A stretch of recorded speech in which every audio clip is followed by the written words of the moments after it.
Hats off and corsets too for victory. Up until 1914, women were oppressed by stiff corsets, long dresses and huge fancy hats. Their hair had also to be thick, long and held together with pins.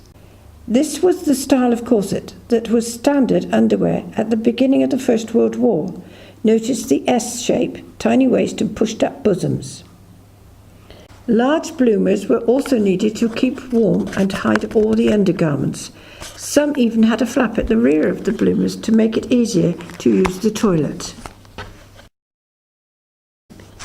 Even maids and children were expected to wear a corset of some sort in order to keep warm.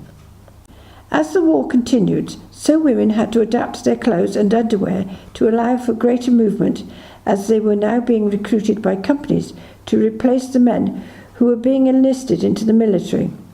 The design also changed and the bra became separate from the corset. Among the workers, where utility was the keynote, dress designs showed economy in material and the hems rose to 7 to 8 inches from the ground. It soon became obvious that long hair was a menace. A worker could be scalped if her hair became caught in a moving belt. This prospect led to a universal shortening of hair to just below the ears, and corsets adopted a more military style. Permanent waving became available to women, originally using hot tongs and then graduated to electrical apparatus. It was invented by Carl Nessler and advertised as Nessel Permanent Waving. Shoe styles also changed as skirt hems rose to expose them. When the fashionable lady was walking, she usually wore what might be described as boots. They were really dainty high-heeled shoes of patent leather with high lace tops in kid or a similar material and light-coloured. Cosmetics also began to be worn by women in public.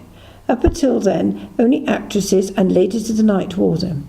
The actress Lily Langtry, one of Edward VII's mistresses, made a fortune marketing her own brand of face powder. With more women working in factories, hospitals and the military, the corset became a bodice with no boning, which allowed more freedom of movement. Also, the wearing of trousers had become commonplace and acceptable in public. By 1918, corsets had become more comfortable and mass-produced by companies such as Liberty.